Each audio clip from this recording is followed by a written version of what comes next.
Hello Brindley, it's Mrs. Withers here with our new topic for this week. Our new topic is the Galapagos Islands, and you might never have heard of the Galapagos Islands, but they are a group of 127 islands located off the coast of Ecuador in South America. And these islands are really fascinating. They are home to animals that don't exist anywhere else on Earth. So they are absolutely fascinating places, and I'm hoping that you're going to really enjoy doing the activities this week, exploring the Galapagos Islands, learning more and finding out more about the animals that live there. So if you choose to do activity 1, that is exploring the Galapagos Islands using digital mapping. So in the activity 1 folder, you'll find a document that's got a link to 3 different websites. One of the websites is a 360 degree pictures website, so you can explore the Galapagos Islands using those 360 degree pictures. Another website is just a link to Google Maps. Now, you might have used Google Maps before, so if you use that function, you can see aerial photos of the Galapagos Islands, but you can also use what we call Google Street View. So by dragging the yellow man from the bottom right hand corner of Google Maps and dropping him down onto the map, you can see what it would actually be like to be walking around in the Galapagos Islands. And the final link that's in that document is some videos exploring the Galapagos Islands, and also a little mini quiz about the Galapagos Islands as well. Okay, so I hope you enjoy that activity. If you choose to do activity 2 then, you will be creating either a poster, a leaflet, or maybe even an iMovie advertising trips to the Galapagos Islands. So to be able to do this, you're going to need to do a little bit of research and find out a little bit more about them. What can people do there? What can people see there? And where could they stay? What sort of accommodation might they stay in? Keys to success: your poster or leaflet will need to be eye-catching. It's going to need to include pictures, pictures of scenery, pictures of animals, just like this one on the screen here. And we've got the lovely ocean setting, but also the animals as well. It's going to need a heading or a title, and maybe some subheadings as well, if you're going to break your advert down into different sections. You want to use persuasive language. You really want to make your reader visit the Galapagos Islands. And you might also choose to include a phone number or a website where the reader could go to book their trip if they want to. If you choose to do activity 3 this week, you will be learning all about the animals of the Galapagos Islands and creating fact files about them. So in the activity 3 folder, there is a video for you to watch all about the fascinating species of animals that live in the Galapagos Islands. There's a bit of a taster there. There's some very unusual animals here that are on my screen. So when you've watched the video, you might then instantly have a favourite animal, and you might choose to go away and do a bit more research about that animal. Or you might like all the animals and want to do a bit more research about all of them. Once you have done your research, we want you to present it as a fact file. So in the activity 3 folder, there are some fact file sheets for you to use, some fact file templates that you can present your learning on. Or if you prefer to do it in your own way, maybe on a computer or handwritten in your book, you can do that. You can do that as well. Activity 4 this week is to explore a website that allows you to create your own animals and biomes. Now, a biome is a piece of land that has specific plants related to that habitat, and obviously you can create your own animals as well. So on my screen there, I've got some rather unusual looking animals. I've got an animal that looks a bit like a lion, zebra, fish, and I've also got an animal that looks a bit like a dog, chicken, turkey perhaps. So this website is really fun. It's just about playing around with the different features on that website and just having a go and enjoying it. There's also a bit of it, if you wanted to test your knowledge as well on that website, there's also a section of it where you can take a quiz to see what you know about where different animals live in the world. So if you're really into animals, I think this activity is definitely for you. Activity 5 this week is a lovely story. So the story is called Marty the Hammerhead Shark. Now, in the Activity 5 folder, there are a number of activities. I would recommend, obviously, read the story first. So you might choose to read the story yourself or with your grown-up. Or if your grown-up is busy, in the Activity 5 folder, there is actually a version of the story where the story is narrated or read to you. So you can listen to somebody else reading the story and you can see the pictures in the book. As you can watch and learn about Marty going on his journey. Once you've read the story, there's also some activities for you to have a go at afterwards then. So there is a how to draw Marty activity, which teaches you how to draw the main characters from the book, so you can learn how to draw Marty and Tico and Lucia and Tullio.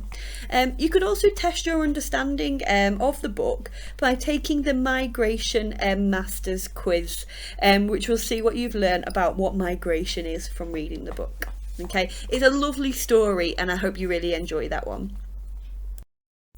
Activity 6 is also related to that story, but you don't have to have read the story if you want to choose to do this activity. So it's a Migration Hazards board game.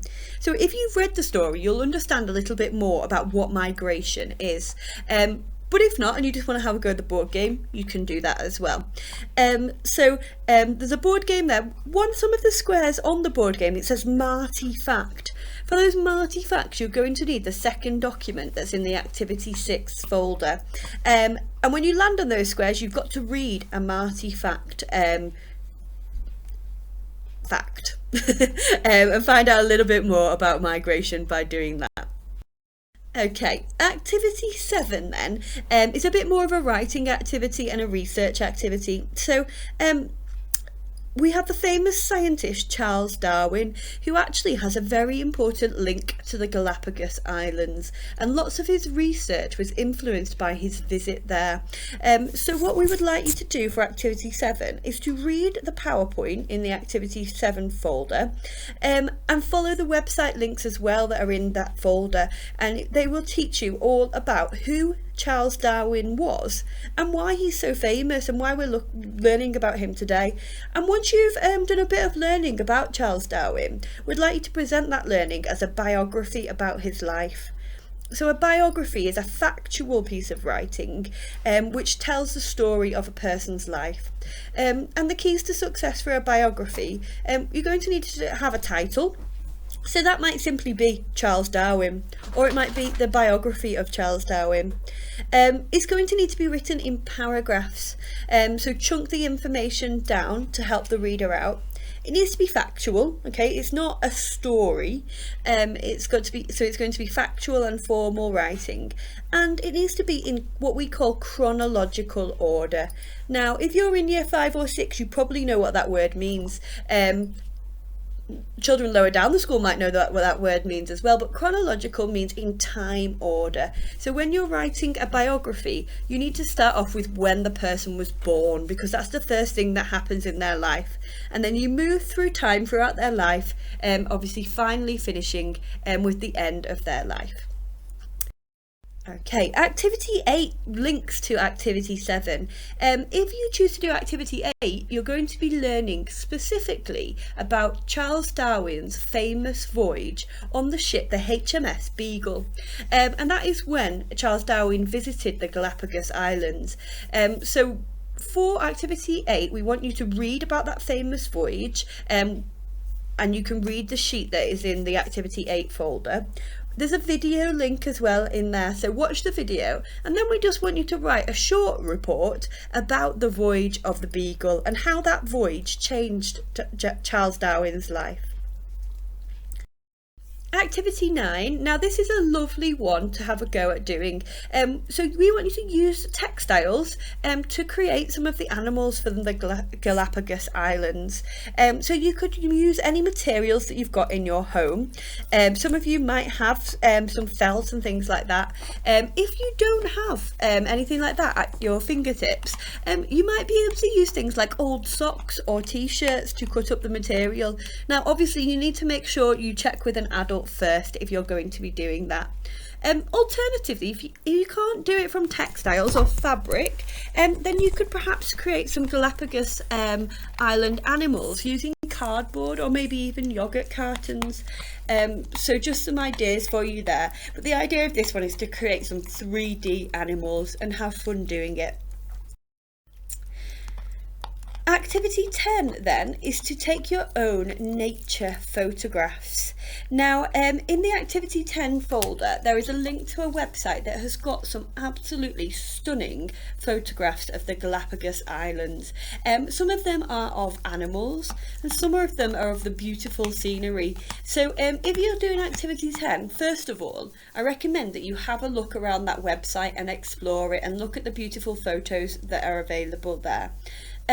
Once you've done that, we want you to go out and take your own photos of nature. So you might use a camera if you've got one, or perhaps a parent might give you their phone that you could use, or an iPad. But any device that takes photos can be used for this. And we want you to take photos in your local area. So that might be in your garden, of the beautiful nature that you've got in your garden. Or if you go out for a daily walk, you might be able to take some photos of the beautiful nature around Kimber on your daily walk.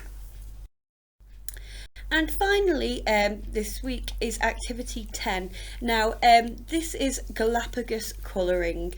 So this is a bit of a nice relaxing activity for you to have a go at of an afternoon. So in the activity 11 folder, I have put some sheets that you can print and have a go at colouring at home.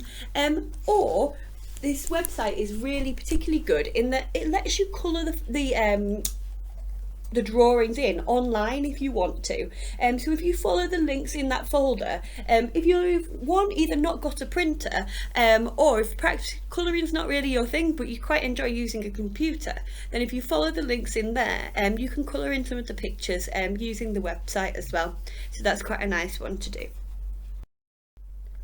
Okay then, Brindley, that's our activities for this week, and we hope you really enjoy doing them. Final message from me then is obviously have fun, be creative, choose the activities that you want to do and take real pride in doing those activities well. Okay then, I hope you enjoy that, and we'll be back next week with some different activities.